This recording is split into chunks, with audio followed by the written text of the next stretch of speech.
Bloccati all'aeroporto di Buenos Aires mentre stavano prendendo il volo per Parigi, 3 persone, 2 uomini italiani e una donna argentina, con loro una bimba di appena 15 giorni. Le autorità argentine hanno bloccato i 3 con il sospetto che si tratti di un caso di maternità surrogata. Uno dei 2 uomini è un oncologo di Padova, la neonata venuta al mondo lo scorso 10 ottobre in accordo tra la donna e 2 uomini che la vogliono crescere.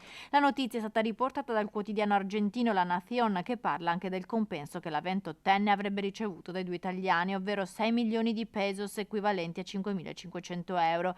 I 3 sono stati bloccati perché in Argentina non ci sono regole su eventuali sanzioni, ma soprattutto perché in Italia, proprio pochi giorni fa, il Senato ha approvato il disegno di legge che definisce la maternità surrogata reato universale.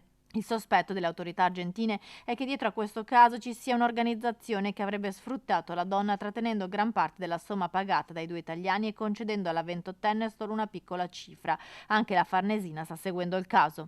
La coppia fermata in Argentina non è stata fermata in base alla legge Varchi perché ancora non è in vigore, non è stata pubblicata in Gazzetta Ufficiale, ma dobbiamo evidenziare che in Argentina non c'è una legge che regolamenti la gravidanza per altri, sono i tribunali che intervengono caso per caso.